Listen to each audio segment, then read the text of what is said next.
ALL acute lymphocyte અથવા લિમ્ફોજીનસ leukaemia.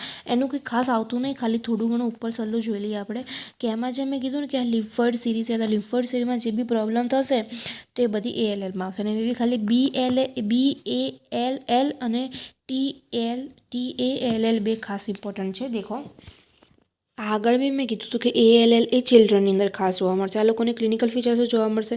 Sudden onset of clinical symptoms જોવા મળશે. ફટીગ, ફીવર, પેડિકે, હિપેટોસ્પિલેનોમેગાલી, લિમ્ફેડેનોપેથી અને સ્ટર્નલ ટેન્ડરનેસ. આ જે છે ને એ લિમ્ફોઇડ બી સેલ ટી સેલ જે એન્ટીબોડી બનાવતા હતા ને, બી સેલ અને ટી સેલ એન્ટીબોડી બનાવવાના, બરાબર. બી સેલ અને ટી સેલ તો આ એન્ટીબોડી નહીં બને, બી સેલ અને ટી સેલમાં બધી પ્રોબ્લેમ થશે, બરાબર આ લોકોમાં. અને સ્ટર્નલ ટેન્ડરનેસ એટલા માટે જાણે કે કારણ કે બધા ઇમેચ્યોર સેલ વધી જશે તો સ્ટર્નમમાં બધું ભરાઈ જશે, સ્ટર્નલ ટેન્ડરનેસ જોવા મળશે. જીનેટિક ડિફેક્ટ છે હાઇપરપ્લોઇડ અથવા હાઇપરપ્લોઇડ અથવા હાઇપોપ્લોઇડ અને ટ્રાયસોમી છે 4, 3, 10ની. આની અંદર જીનનું ટ્રાન્સફર થઈ ગયું, 12 અને 21નું ટ્રાન્સફર થઈ ગયું, 4 અને 11નું ટ્રાન્સફર થઈ ગયું, 9 અને 22નું ટી એટલે ટ્રાન્સફર થઈ ગયું છે, બરાબર. ડાયગ્નોસિસ શું કરશો તો કે બોન મેરો એક્ઝામિનેશન કરશું, તેને હાઇપરસેલ્યુલર જોવા મળશે. બ્લાસ્ટ સેલ એ 20% કરતાં બી વધારે જોવા મળે તો એ પેશન્ટની અંદર ALL કે લ્યુકેમિયા છે. તો લિમ્ફોબ્લાસ્ટ છે, તો આની અંદર TDT પોઝિટિવ મેં અહીંયા કીધું હતું.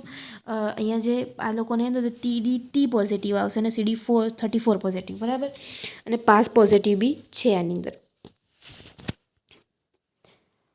આ લોકોની પેસ પોઝિટિવ. હવે આની અંદર બ્લડની અંદર શું જોવા મળશે, પહેલાં બોન મેરોને જોઈ દો. બ્લડની અંદર એમ જોવા મળશે કે TLC એ વધી જશે, TLC વધી જાય છે, બહુ બધા માત્રામાં વધી જાય છે. TLC એટલે ડિફરન્શિયલ લ્યુકોસાઇડ છે ને એ લોકોનું પ્રમાણ વધી જાય છે. દેખો આમાં બી લખેલું છે કે ડિફરન્શિયલ લ્યુકોસાઇડનું પ્રમાણ વધી જાય છે, પ્લેટલેટનું પ્રમાણ ઘટી જશે અને HBનું પ્રમાણ બી ઘટી જશે.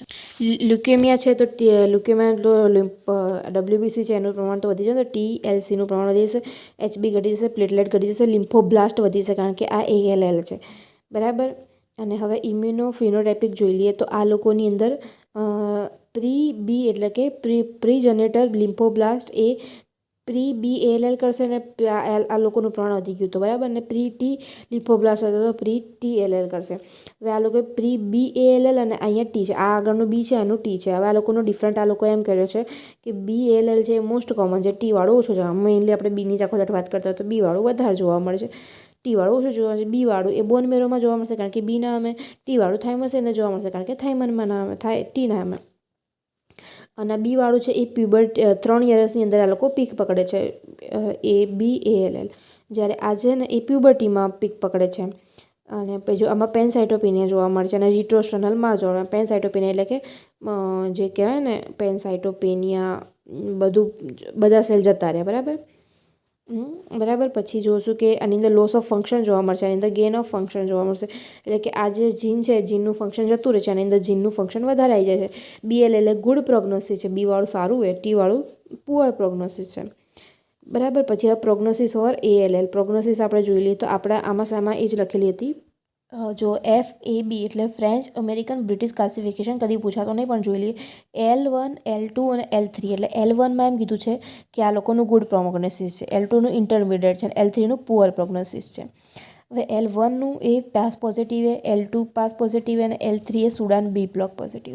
હવે આ L1માં શું જોવા મળશે, L1માં એ છે ને આ બે જે સેલ છે ને એ સેમ જોવા મળશે, હોમોજીનસ જોવા મળે છે ઇન સાઇઝ અને સ્મોલ ઇન સાઇઝ છે, જે આપણા લિમ્ફોસાઇટ્સ હતા, લિમ્ફોબ્લાસ્ટ હતા એ, બરાબર. હવે આની અંદર લાર્જ જોવા મળશે ને હેટ્રોજિનસ, એક મોટો એક નાનો હોય છે, તો લાર્જ જોવા મળશે ને હેટ્રોજીનસ ઇન સાઇઝ જોવા મળશે. L3ની અંદર બહુ મોટો લાર્જ જોવા મળશે, હોમોજીનસ જોવા મળશે વિથ પ્રોમિનન્ટ સાઇટોપ્લાઝમિક વેક્યુલ્સ. આ દેખાય ને અંદર વેક્યુલ્સ એટલે ખાલી વ્હાઇટ કલરના વેક્યુલ જોવા મળશે. L1 એ ચિલ્ડ્રનની અંદર, L2 બી એડલ્ટ્સની અંદર અને L3 એડલ્ટ્સની અંદર. Good prognosis, intermediate, poor prognosis. પાસ પોઝિટિવ, સુડાન બી પોઝિટિવ. ALLનું WHO ક્લાસિફિકેશન જોઈએ તો આ બધાની અંદર સેમ જ આવે છે કે જીનેટિક જો મ્યુટેશન હોય તો જીનેટિક મ્યુટેશન આની અંદર એને સારું, જો હાઇપર ડિપ્લોઇડ થયો તો કે હાઇપર ડિપ્લોઇડ થયું હોય તો સારું હોય, ટ્રાયસોમી થયું હોય 4, 10, 17ની, પણ એને એક જીન આવ્યું તો સારું, પણ એક જીન જતું રહ્યું હાઇપર ડિપ્લોઇડ થયું તો એ સારું નથી પ્રોગ્નોસિસ. ALL વિથ પ્રોમિનન્ટ DDT, આની અંદર રિસર્ચ ચાલે છે કે આ સારું છે કે ખરાબ. આમાં ખાલી જે ALL છે એની પ્રોગ્નોસિસ બતાવી છે કે ગુડ પ્રોગ્નોસિસ ને પુઅર પ્રોગ્નોસિસ. આગળ બી સમય આપણે વાત કરી નાખી ઓલા ચોપડામાં બી. તો ગુડ પ્રોગ્નોસિસ કે હાઈપર ડિપ્લોઇડ હોય એટલે કે એક જીન વધારે આવ્યો તો સારું કહેવાય, પણ પુઅર પ્રોગ્નોસિસ એટલે કે હાઈપો ડિપ્લોઇડ હોય તો ના સારું કહેવાય. ટ્રાયસોમી હોય તો સારું કહેવાય.